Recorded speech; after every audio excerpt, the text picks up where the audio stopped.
இந்த வீடியோவை கடைசி வரைக்கும் பாருங்க. இங்க ஒருத்தர் ஆத்துல ஒரு பச்சை குழந்தைய தள்ளி விடுறாரு. தடுக்க வந்த அவரோட மனைவிய பார்த்து, இங்க பாரு, இது என்னுடைய குழந்தை கிடையாது, நீ எனக்கு துரோகம் பண்ணிட்ட, நீயும் அந்த குழந்தை கூடயே போய் சாகுன்னு சொல்லி தன்னோட மனைவியையும் அந்த ஆத்துல தள்ளி விட்டுறான். நீச்சல் தெரியாம ஆத்துல அடிச்சுக்கிட்டு போற அந்த பொண்ணு என்னுடைய குழந்தைய காப்பாத்துங்க காப்பாத்துங்கன்னு கத்துகிறாள். ஆனா அவளால குழந்தைய காப்பாற்றவே முடியல. அந்த குழந்தையும் கொஞ்சம் தூரம் ஆத்துக்கு அடிச்சிட்டு போனதுக்கு அப்புறம் ஆத்து ஓரமா விவசாயத்துக்கு மண்ணு அள்ளிக்கிட்டு இருந்த ஒருத்தர் இந்த குழந்தைய பார்த்துட்டு ஓடி வந்து அந்த குழந்தைய காப்பாத்துறாரு. கரைக்கு வந்ததும் அந்த குழந்தையை கையால தூக்கி பார்க்கிறார். அந்த குழந்தை பசியால ரொம்பவே அழுதுகிட்டு இருக்கு. இந்த குழந்தையோட அம்மாவும் ரொம்ப தூரம் வந்து கரை ஒதுங்குறாங்க. தன்னோட குழந்தைய காப்பாற்ற முடியலையேன்னு கதறி கதறி அழுகிறாங்க. இவரு அந்த குழந்தைய அவரோட வீட்டுக்கு தூக்கிட்டு போய் பால் கொடுத்து தூங்க வைக்கிறாரு. அப்போ வீட்டுக்குள்ள வந்த அவருடைய மனைவி, இந்த குழந்தை யாருடையது, இந்த குழந்தை எப்படி நம்ம வீட்டுக்கு வந்துச்சுன்னு கேக்குறாங்க. இவர் நடந்த எல்லாத்தையுமே சொல்றாரு. ஆனா அவருடைய மனைவி இதை எதையுமே நம்பாம, நீ என்கிட்ட பொய் சொல்ற, இந்த குழந்தை உன்னுடையதுதான். கொஞ்ச நாளைக்கு முன்னாடி நான் மார்க்கெட்டுக்கு போயிட்டு வரும்போது மாசமாய் இருக்க ஒரு பொண்ணு கிட்ட நீ பேக்க வாங்கிட்டு போனதை நான் பார்த்தேன். அப்போவே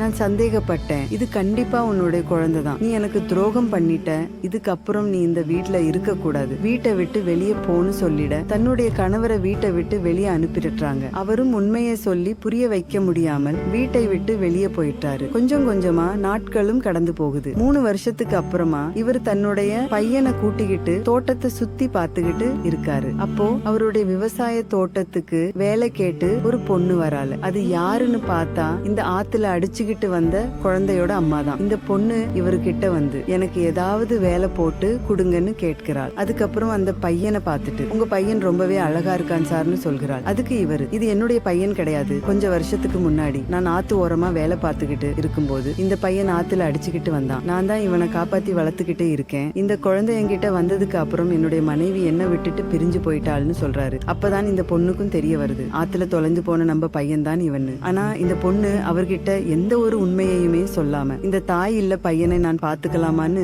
கேட்கிறாள். அதுக்கு இவரு, அதெல்லாம் வேண்டாம் மேடம், நீங்க தோட்டத்துல இருக்க வேலைகளை மட்டும் பார்த்தா போதும்னு சொல்றாரு. அப்போ அங்க வந்த இவருடைய மனைவி, இவங்க 2 பேரையும் ஒன்னா பார்த்துட்டு, இவதான் உன்னுடைய பொண்டாட்டியா, உனக்கும் இவளுக்கும் பிறந்ததுதான் இந்த குழந்தையா, நான் அன்னைக்கு சொன்னது சரியா போச்சு, என்னுடைய வாழ்க்கையை எதுக்காக பங்கு போட்டேன்னு சொல்லிட்டு அந்த பொண்ணை போய் ரொம்பவே மோசமா அடிக்கிறாங்க. ஒரு அளவுக்கு மேல கோவத்தை கட்டுப்படுத்த முடியாத இந்த லேடியோட கணவரும் தன்னுடைய சைக்கோ மனைவிய பார்த்து, ஆமாண்டி அவதான் என்னுடைய பொண்டாட்டி, இனிமே நான் அவ கூட தான் வாழ போறேன்னு சொல்லிட்டு அந்த பையனையும் அந்த பொண்ணையும் அவர் கூட அழைச்சிட்டு போறாரு. யாருன்னே தெரியாத பொண்ணுக்கும் யாருன்னே தெரியாத பச்சை குழந்தைக்கு மறு வாழ்க்கை கொடுத்த இந்த நபருடைய செயல் உங்களுக்கு பிடிச்சிருந்தா இந்த வீடியோவுக்கு ஒரு லைக் போட்டு கமெண்ட்ல சூப்பர்னு கமெண்ட் பண்ணுங்க.